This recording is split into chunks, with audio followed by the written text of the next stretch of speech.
ഒരേ ഒരു രാജാവ്.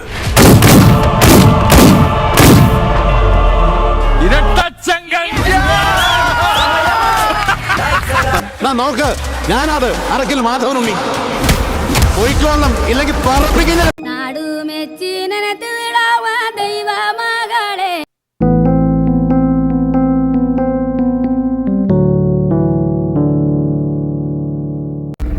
ഫോക്കസ് പോയാ ഇങ്ങനെ നോക്കിയിട്ട് ഒരു ഇൻട്രോ എടുക്കാൻ എനിക്ക് പറ്റുന്നില്ല. നമുക്ക് ശരിയാക്കാം നമുക്ക്. Welcome back to my YouTube channel spoons kitchen തക്കീല. അപ്പൊ ഇന്നത്തെ എന്റെ വീഡിയോ എന്ന് പറയുന്നത് തംബ്നെയിലിൽ കണ്ടതുപോലെ തന്നെ എന്റെ ആർട്ട് ഗാലറി ഒന്ന് കാണിച്ചു തരാന്ന് കേട്ടോ. ആർട്ട് ഗാലറി എന്നൊക്കെ പറയുമ്പോൾ വലിയ കുറേ ചിത്രങ്ങളൊന്നുമില്ല. അതായത് കോവിഡ് ടൈമിൽ ഞാൻ കുറേ ചിത്രങ്ങൾ വരയ്ക്കായിരുന്നു. കുറേ പറഞ്ഞാൽ ഒരുപാട് ചിത്രങ്ങൾ വരച്ചായിരുന്നു. ഒരു ദിവസം തന്നെ 3-4 ചിത്രങ്ങളൊക്കെ വരച്ചായിരുന്നു. ഇന്നിപ്പോൾ ഞാൻ അങ്ങനെ വരയ്ക്കൊന്നുമില്ല, കാരണം പ്രാക്ടീസ് ഇല്ല. ഇങ്ങനത്തെ ഒക്കെ കാര്യങ്ങളിൽ, ആർട്ട് റിലേറ്റഡ് കാര്യങ്ങളിൽ നമ്മൾ പ്രാക്ടീസ് ചെയ്തിട്ട് തന്നെ, അതിപ്പോൾ ഡാൻസ് ആയാലും പാട്ടായാലും അങ്ങനെ തന്നെ അല്ലേ, അങ്ങനെ തന്നെയാണെന്ന് എഴുതും. പ്രാക്ടീസിലൂടെ തന്നെ നമുക്ക് ഇമ്പ്രൂവ് ചെയ്യാൻ പറ്റുള്ളൂ. അതെനിക്ക് ഓർമ്മ വരുന്നത് രാജേഷ് മാഷ് പറഞ്ഞതാണ്. എന്നെ +2 സുവോളജി പഠിപ്പിച്ചിരുന്ന സാർ, എനിക്കൊരു കോമ്പറ്റീഷനിൽ കിട്ടാതെ പോയപ്പോൾ സാർ പറഞ്ഞത്, അഖില നന്നായി ചെയ്യാത്തതുകൊണ്ടല്ല, അഖിലേക്കാൾ നന്നായി മറ്റുള്ളവർ ചെയ്തുകൊണ്ടാണ് അവർക്ക് കിട്ടിയത്. അത് ശരിയാണ്. നമുക്ക് കഴിവില്ലാത്തതുകൊണ്ടല്ല, നമ്മുടെ കഴിവ് നമ്മൾ ബൂസ്റ്റ് ചെയ്യാത്തതുകൊണ്ടാണ്. നമ്മൾ നമ്മുടെ മാക്സിമം എടുക്കാത്തതുകൊണ്ടായിരിക്കും പല സ്ഥലങ്ങളിലും നമ്മൾ തോറ്റു പോകുന്നത്. പറഞ്ഞ പോലെ പ്രാക്ടീസ് വലിയൊരു കാര്യമാണ് കേട്ടോ. ഞാനും എല്ലാവരുടെയും പോലെ തന്നെ പുഴ, അരുവി, കാട്, കുന്ന്, മല, വീട്, ഇങ്ങനത്തെ ഒക്കെ ചിത്രങ്ങൾ തന്നെ വരച്ചു തുടങ്ങിയത്. പിന്നീട് അതിലേക്ക് ഞാനൊരു ഇൻട്രസ്റ്റ് കാണിച്ചു, ഡെയിലി വരച്ചു തുടങ്ങി. അങ്ങനെയാണ് ഇതിൽ കുറച്ചൊക്കെ ഇമ്പ്രൂവ്മെന്റ് വന്നത് കേട്ടോ. കോവിഡ് സമയത്താണ് ഞാൻ ഇതിൽ നന്നായി വരയ്ക്കാൻ തുടങ്ങിയത്.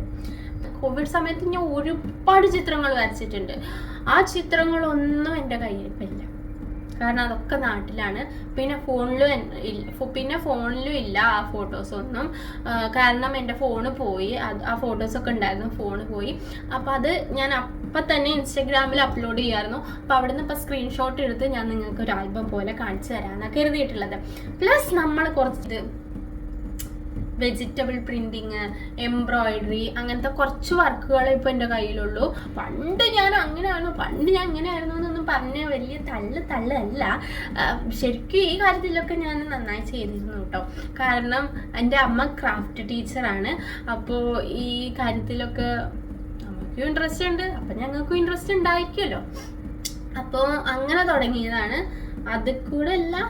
അപ്പോൾ അങ്ങനെ ഞാൻ സ്കൂളിൽ പഠിക്കുമ്പോൾ സ്റ്റേറ്റ് ഫസ്റ്റ് ആയിരുന്നു എംബ്രോയിഡറി ആയിരുന്നു എൻ്റെ main item. Vegetable printing, drawing, colour painting, അങ്ങനത്തെ ഒക്കെ പോയിരുന്നു. പക്ഷേ സ്റ്റേറ്റ് ഫസ്റ്റ് ആയത് എംബ്രോയിഡറിയിലായിരുന്നു. അത് അമ്മയുടെ പ്രാക്ടീസ് കൊണ്ടാണ് കേട്ടോ. ഡെയിലി അമ്മ ചെയ്യിപ്പിച്ചായിരുന്നു. ഒരേ ഡിസൈൻ തന്നെ ഒരുപാട് തവണ അമ്മ ചെയ്യിപ്പിക്കും. എത്ര ടൈം കുറച്ച് എനിക്ക് ചെയ്യാൻ പറ്റുമെന്ന് നോക്കാൻ വേണ്ടിയിട്ട്. കാരണം കോമ്പറ്റീഷനിൽ 3 മണിക്കൂർ അവർ തരും. അവർ തരുന്ന ഡിസൈന് നമുക്ക് കംപ്ലീറ്റ് ചെയ്യാൻ കഴിയണം. എത്ര പെർഫെക്റ്റ് ആയിട്ടോ ഭംഗിയായിട്ടോ കംപ്ലീറ്റ് ചെയ്യാൻ കഴിയുന്നോ അവർക്കായിരിക്കും ഫസ്റ്റ് ഉണ്ടായിരിക്കുക. അപ്പോൾ അമ്മ അങ്ങനെ കുറേ ചിത്രങ്ങൾ തരും. എന്നിട്ട് എനിക്കൊരു ആൽബം ഉണ്ട് കേട്ടോ. അതൊക്കെ നാട്ടിലാണിപ്പോൾ. ഞാൻ പ്രാക്ടീസ് ചെയ്തിരുന്ന എല്ലാം വെച്ചിട്ടുള്ളൊരു ആൽബം ഉണ്ട്. അതിൻ്റെ വീഡിയോസും എൻ്റെ കയ്യിൽ ഇപ്പം ഇല്ല. പിന്നെ എൻ്റെ ചിത്രമാരയുടെ കാര്യം പറയുകയാണെങ്കിൽ, ആദ്യം ഞാനും എല്ലാവരുടെയും പോലെ തന്നെ കുന്ന്, മല, അരുവി, സൂര്യൻ, മരം, ഇതൊക്കെ തന്നെ ആയിരുന്നു കേട്ടോ എൻ്റെ ചിത്രം. പിന്നെ അതിലേക്ക് കൂടുതൽ ഇൻട്രസ്റ്റഡ് ആയി വന്നത് കോവിഡ് സമയത്താണ്. ആദ്യം ഞാൻ കടലാസ്, പെൻസില്, പേന, മാർക്കർ, ഇതൊക്കെ വെച്ചിട്ടാണ് ഞാൻ വരച്ചിരുന്നത്. പിന്നെ ക്രയോൺസ്, പിന്നെ കളർ പെൻസില്, അങ്ങനെ മാറ്റി വന്നതാണ്. അപ്പം ഞാൻ ആ ചിത്രങ്ങളൊക്കെ കാണിക്കാം. തുടക്കം എങ്ങനെയായിരുന്നു, പിന്നെ ഇപ്പം ഞാൻ എങ്ങനെയാണ് വരയ്ക്കുന്നത് എന്നല്ല, എങ്ങനെയാണ് വരച്ച് ചിത്രങ്ങൾ എന്നൊക്കെ കാണിക്കാം. വരയ്ക്കുന്ന വീഡിയോസ് നമുക്ക് കാണിക്കാം കേട്ടോ. കാരണം ഇപ്പം ഞാൻ ഇവിടെ വരയ്ക്കുന്നില്ല. ഇപ്പോൾ സ്കൂളിൽ വർക്കിന് പോയി വന്നിട്ട് വരയ്ക്കൽ പ്രാക്ടിക്കൽ അല്ലാന്ന് വെച്ചാൽ പണ്ടത്തെ പോലെ ആയിരുന്നെങ്കിൽ ഞാൻ വരയ്ക്കുമായിരുന്നു. പണ്ട് ഞാൻ എക്സാം ടൈമിലൊക്കെയും ബുക്കിൻ്റെ ഇടയിൽ വെച്ചിട്ട് അമ്മ കാണാതെ വരയ്ക്കുമായിരുന്നു കേട്ടോ. അത്രയും ഇൻട്രസ്റ്റഡ് ആയിട്ടാണ് ഞാൻ വരച്ചായിരുന്നു. അത്രയും അമ്മ നോക്കുമ്പോഴേക്കും, അമ്മ റൂമിലേക്ക് വന്ന് നോക്കുമ്പോഴേക്കും വരച്ച് തീരണം, അമ്മ കാണാൻ പറ്റില്ല, അങ്ങനെയൊക്കെ ആയിട്ട് കുറേ ചിത്രങ്ങൾ വരച്ചായിരുന്നു. എന്നിട്ട് ഇതൊരു അനുഭവം ഉണ്ട് കേട്ടോ.